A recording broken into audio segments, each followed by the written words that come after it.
Hi, this is Pastor Michael, and we're just coming to you guys with another one of our videos as we're just apart for this time. I hope that these are encouraging to you. If you haven't watched Pastor Paul's from Wednesday, I just encourage you to go back and check that out. But today we're going to talk about a verse from Ephesians chapter 6. But before we get into that, I just want to share a little story. The day before Michigan closed school, my friend Todd, who lives in Ohio, messaged us and he told us that they had closed schools for 3 weeks. And my response was, man, I hope that Michigan doesn't do that because I don't think I could survive 3 weeks at home with my kids.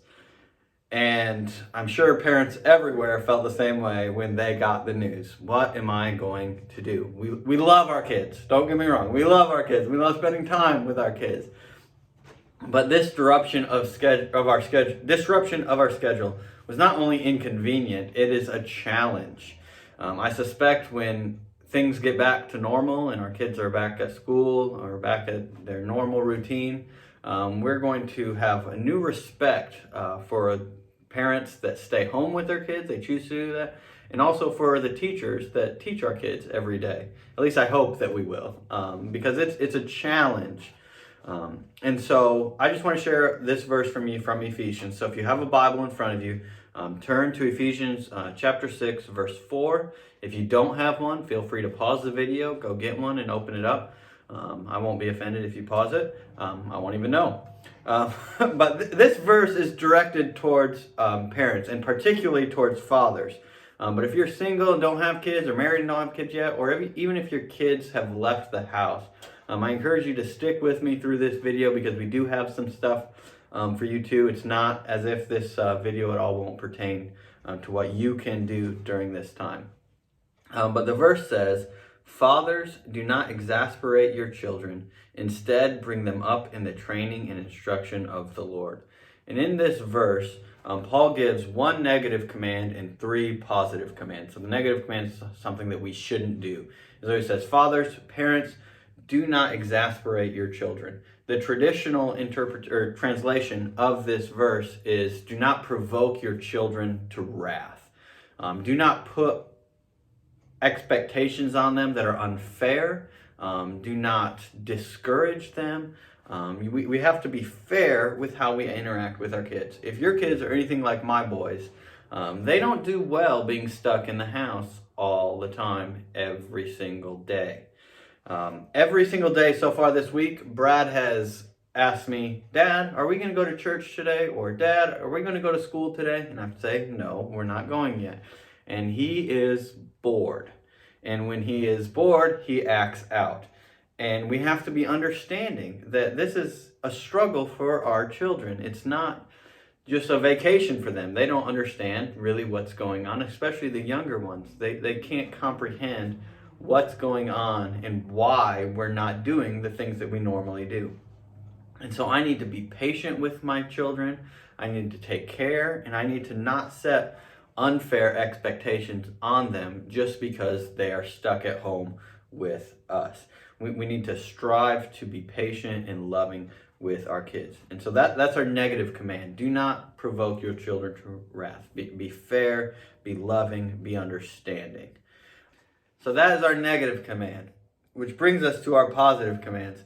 And the first of these is bring them up. And what helps us understand this is that Paul uses the same word in Ephesians chapter 5, verse 29, when he's talking about how a person or a husband nurtures or nourishes their own body.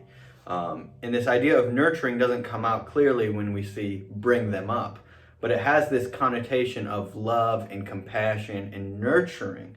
We need to be loving. This isn't a picture of a strict disciplinarian. This is a loving, nurturing parent. And so Paul is telling parents, and especially fathers, you need to be nurturing to your child. Not distant, but compassionate. And we are to nurture our children in two things: in training and instruction of the Lord. Another way to say this is discipline and teaching of the Lord.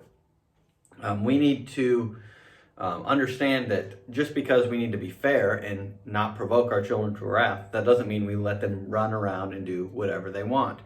We need to discipline them.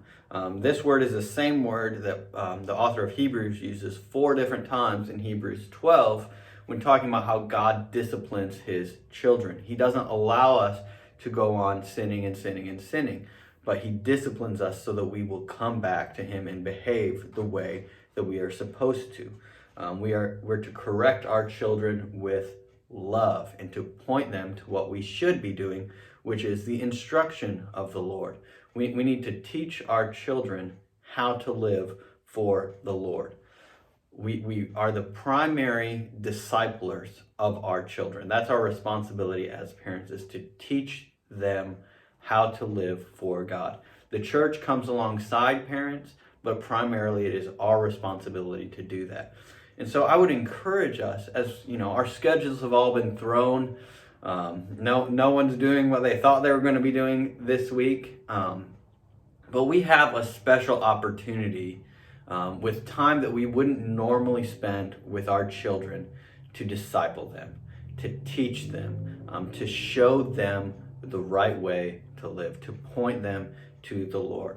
And so I would just encourage you, parents, to take heart and to take note of this verse. Write it on note cards, put it in different places in your house, memorize it would be even better, so that it's at the forefront of your mind, so that you know as you're dealing with your children through this difficult time, it's always there.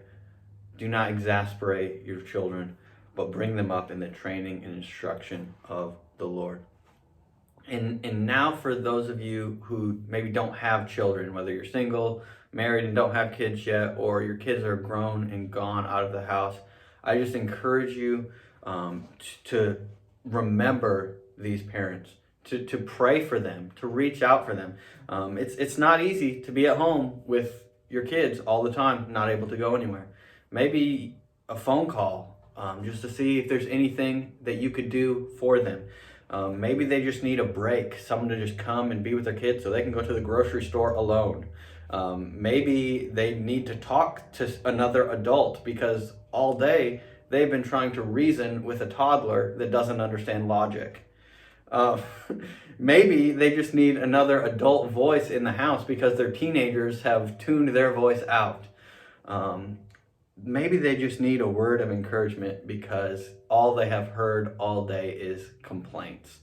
And so I would just encourage you to remember our families going through this difficult time. There are things that you can do. I just encourage you to reach out for them, pray for them. They could use any of these things, countless other things, but you'll never know what they need unless you ask, unless you offer to be there for them. Just because we might be contained to our houses doesn't mean we can't be there for one another. We find ourselves in an unusual situation, but we don't have to waste it. Let's not spend our time complaining. Let's not spend our time in idleness. Let's spend our time serving one another and loving one another.